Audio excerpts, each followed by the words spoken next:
Alright, what's up, gang? Recently, this YouTuber Airrack, who's basically just a Mr. Beast clone, has found himself in this huge drama where he's been caught faking the past, like, 20 or so videos that he's uploaded to be able to sell more limited time merch. Now, some of you might be wondering, who is Airrack? Now, like I said, he's a Mr. Beast clone, and I'm not gonna lie to you guys, like, in the past, I've watched a little bit of his videos. I feel like Mr. Beast is just way too fucking fake at this point, like, way too overdramatic, all crazy, like, just everything is as fucking like as optimized as possible to be able to go crazy in the algorithm. And Airrack still does that, but his content still felt a little bit human, and there's been a few discrepancies in those videos where, you know, he's done something that was a little bit fake or whatever. But basically the entire time he's always said that, like, I do not fake my content, all my content's 100% real, all this stuff. And I mean, people care about that kind of shit. Like, if you're watching, you know, a Mr. Beast video or like a big stakes challenge video like that, you want it to be real, because if it's not,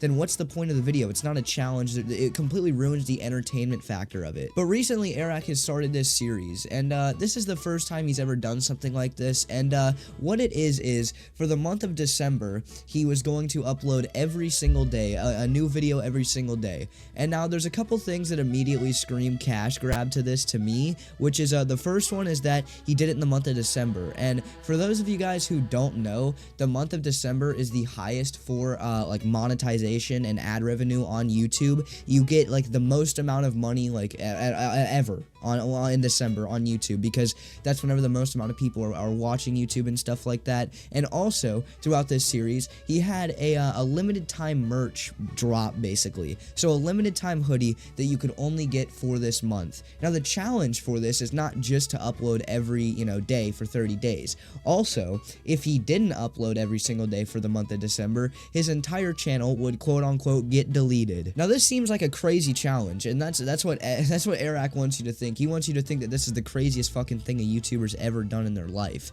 And you know, like I said, he had that limited time merch drop, and all of this would be completely normal. It'd be completely fine. It'd be an insane challenge if it wasn't for that merch drop, and I'll tell you why.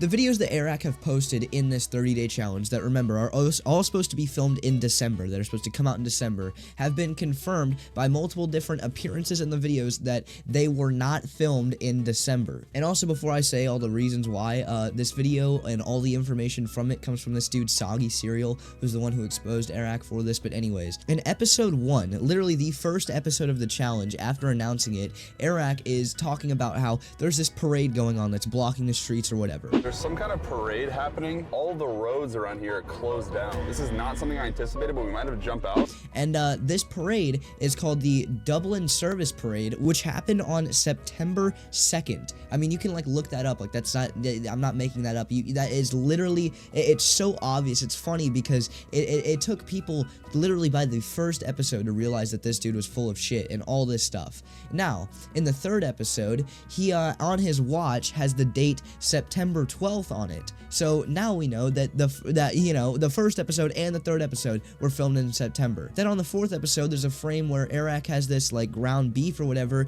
that expired in September. Now you might be thinking, okay, he filmed these episodes in advance. That's fine. And I'll tell you why I thought that originally. Well, Ryan Trahan, you guys might know him. I know you know him actually. His Penny series that he did over the summer was filmed a few days in advance. And that was completely fine because, you know, think about it. Think about how much work has to go into making one of these videos. It makes sense to film them a little bit in advance. And even if Airrack were to have made all of these videos months in advance and post them all in December, that would still be fine, okay? The problem with this is that he is pushing this limited time merch that is only available throughout this challenge. Also, like I said, if he does not complete the challenge, he has to delete the channel, and he's using that as manipulation to get people to buy the merch. So he's basically saying, guys, buy the merch while you still can because my channel might be deleted if I don't finish the challenge. But he's already finished the challenge. He knows, like, all these videos are already made in preparation. None of these videos were actually filmed in December or are actually being made. They are all made with the intent of him being able to sell merch. And like I said in the beginning of the video, Airrack is very, very, very keen on, like, no faking content, no faking content. He said it in like a fucking Wired autocomplete video. Does Airrack fake videos? This question triggers me because of the lengths that we go to make sure that videos are not faked, unscripted, completely real. We'll like reshoot entire videos. We have people living in separate houses so that information isn't shared between myself and my friends. Like, we go so far to make sure that videos are not fake, so no. You can count on me to not fake videos, unlike almost every other creator on the platform. And it's just kind of like frustrating to me because it feels like this is just the pinnacle of YouTube. I talk about this in like every fucking video, but I just hate how corporate YouTube is these days. I was gonna make a video today actually about how all the Minecraft YouTubers on YouTube are basically the exact same now. They're all just the Mario music that's loud as shit, the fucking crazy transitions and all this shit. But Airrack is like, I always thought that, like I said in the beginning of the video, he was like, he had all that corporate shit, he had all the, you know, optimizing the video as perfect as possible, but still was able to make like entertaining and fun videos. But you've now lost all of your credibility just so that way you could sell a little bit more merch. Like, he could have done this entire challenge without the stakes of, you know, him deleting his channel and probably still have sold a very similar amount of merch. But he did all of this, lost all his credibility, all this, to sell like $5,000, $10,000 extra of merch, which is, you know, no doubt so much fucking money. Like, you could do an insane amount with that money. But Airrack is already fucking like a millionaire off of YouTube. He's already got all the money he'll ever need and more. He doesn't need to do this. He does not need to make videos, but he does. And it's clear at this point that he's just doing it to be able to get money out of his audience. Now, I'm actually really surprised that Airrack has not done anything or said anything about this.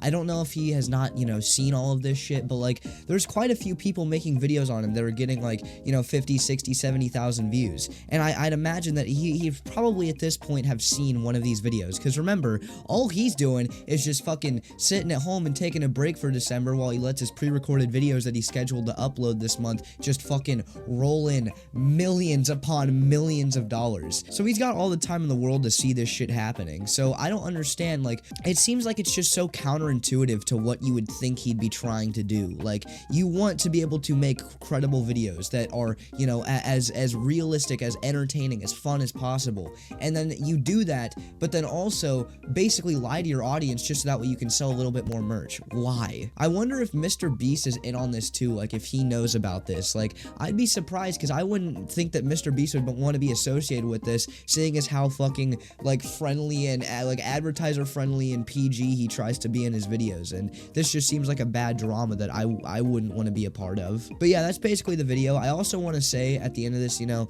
I noticed that I've been uploading a little bit less the past few weeks or whatever.